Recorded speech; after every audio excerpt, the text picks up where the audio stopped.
A voz do pastor. A mensagem do arcebispo de Olinda e Recife, na Rádio Olinda.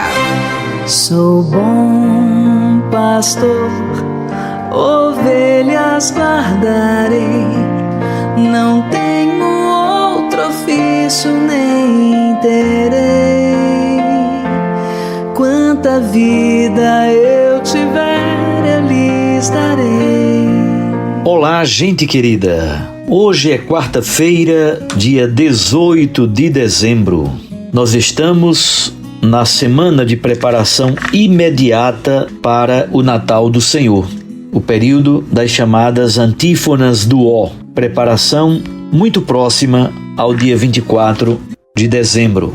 E eu quero agradecer a sua companhia, a sua audiência aqui pela Rádio Olinda.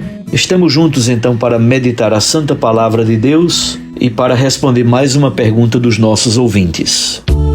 O Evangelho do Dia, a Palavra de Deus, nas ondas da Rádio Olinda.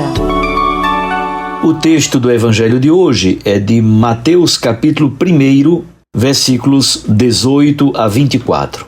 A origem de Jesus Cristo foi assim. Maria, sua mãe, estava prometida em casamento a José e antes de viverem juntos, ela ficou grávida pela ação do Espírito Santo. José, seu marido, era justo e, não querendo denunciá-la, resolveu abandonar Maria em segredo. Enquanto José pensava nisso, eis que o anjo do Senhor apareceu-lhe em sonho e lhe disse: José, filho de Davi, não tenhas medo de receber Maria como tua esposa, porque ela concebeu pela ação do Espírito Santo. Ela dará à luz um filho e tu lhe darás o nome de Jesus, pois ele vai salvar o seu povo dos seus pecados. Tudo isso aconteceu para se cumprir o que o Senhor havia dito pelo profeta. Eis que a virgem conceberá e dará à luz um filho. Ele será chamado pelo nome de Emanuel, que significa Deus está conosco. Quando acordou, José fez conforme o anjo do Senhor havia mandado. Palavra da salvação. Glória a vós, Senhor. Minhas irmãs e meus irmãos, de ontem, dia 17, até o dia 24, neste período, nós meditamos sobre a vinda histórica de Jesus, isto é, a vinda na carne, Jesus que nasce no seio virginal de Maria Santíssima. E por isso os textos bíblicos todos tratam da infância de Jesus ou de João Batista. No texto do Evangelho de hoje, São Mateus nos dá notícias sobre o momento anterior ao nascimento de Jesus. Ele diz que Maria estava prometida em casamento a José. Na verdade, essa tradução, prometida em casamento, não é muito boa. O casamento em Israel tinha duas etapas. A primeira etapa chamada Kiddushim, que é o momento da consagração. Ali já se sela o casamento, já se assina a escritura do casamento e aquele casamento só pode acabar por meio de um divórcio. Também o rapaz paga o dote ao pai da moça, uma quantia em dinheiro, exatamente porque a moça sairá do clã, da família do pai, e irá para o clã, para a família do seu marido.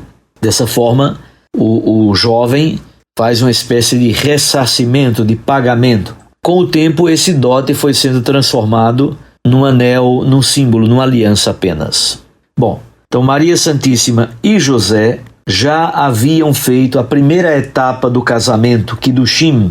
Faltava a segunda etapa, Nisuim, que significa núpcias. Quando os dois realmente se encontram, acontece uma cerimônia debaixo de uma tenda chamada Rupá, e ali se realiza o casamento. A partir daquele momento, a moça passa a viver na casa do seu marido e passam a ter vida conjugal normal.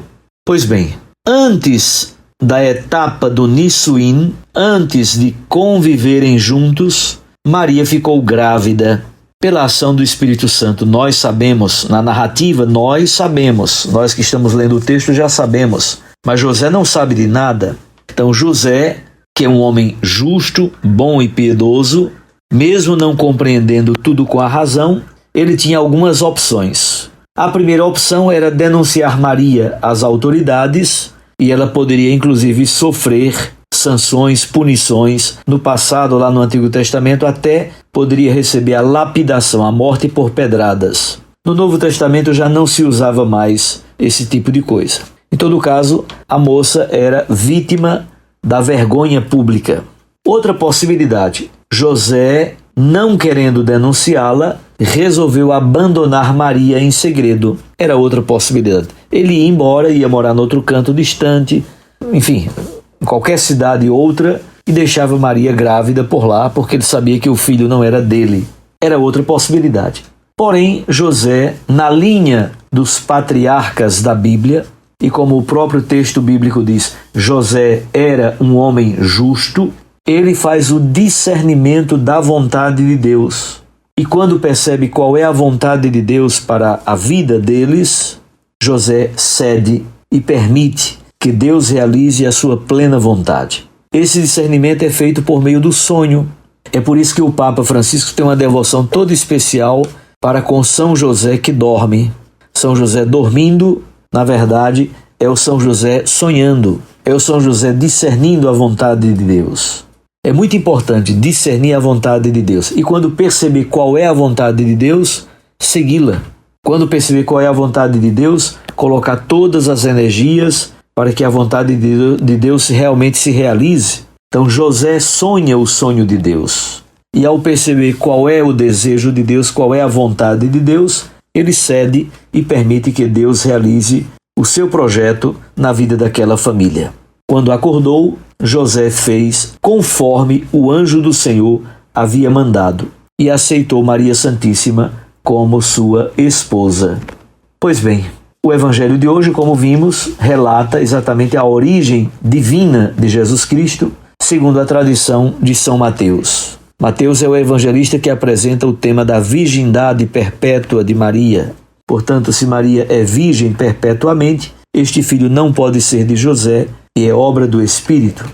O evangelista, então, apresenta a descendência davídica de Jesus Cristo. Jesus é da família, do clã, da família alargada de Davi, lá em Belém, que é da tribo de Judá. Mas, ao mesmo tempo, se ele é, do ponto de vista jurídico, do ponto de vista do direito judaico, ele é filho de José, filho adotivo de José. Por um lado, José lhe dá a dinastia davídica, lhe dá a vinculação com o clã de Davi em Belém. Portanto, o Messias deveria vir da tribo de Judá. De certo modo, aqui está se cumprindo a profecia do Antigo Testamento.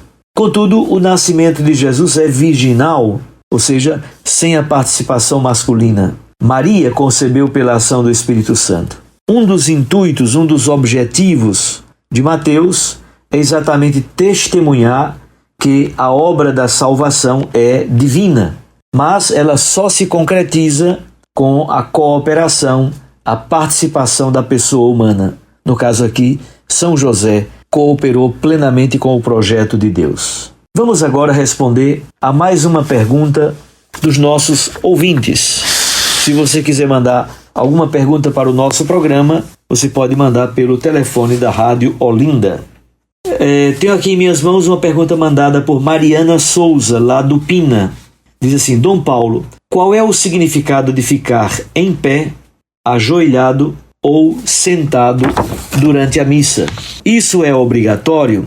Obrigado, Mariana, por sua pergunta. De fato, na Santa Missa nós temos alguns ritos que são acompanhados de algumas posições. Vamos começar com a mais simples, que é ficar de joelhos. Ao longo da celebração da Eucaristia, os fiéis ficam de joelhos durante a consagração, exceto por razões de saúde. Ou às vezes o lugar é muito apertado, é muito estreito, e aí há um grande número de fiéis e que não permite muitas vezes que a pessoa se ajoelhe.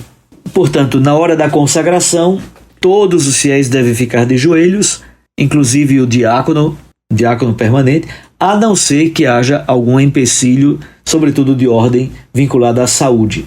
Se você ficar em pé durante a consagração, então deve fazer um momento, uma inclinação profunda na hora da apresentação das do pão e do vinho, que agora se tornam corpo e sangue do Senhor.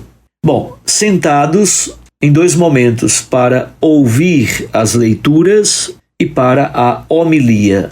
Para as leituras e para a homilia. No final da Santa Missa também se pode ficar sentado para o momento de ação de graças, um momento de recolhimento depois de receber Jesus Eucarístico. Você pode fazer um momento de oração de joelhos ou um momento de oração também sentado. Grande parte da missa nós estamos em pé. Então, os ritos iniciais até a oração, depois, quando começa o prefácio e durante toda a oração eucarística, sempre de pé, em sinal de prontidão. Portanto, são estes os três gestos corporais importantes. Sentado para ouvir as leituras e a pregação, e no final da Santa Missa, de joelhos, exatamente durante a consagração, e em pé, na maioria do tempo, nos ritos iniciais e depois da homilia, o credo, a oração dos fiéis, o prefácio e toda a oração eucarística anáfora. Também nos momentos de bênção. Isso é obrigatório?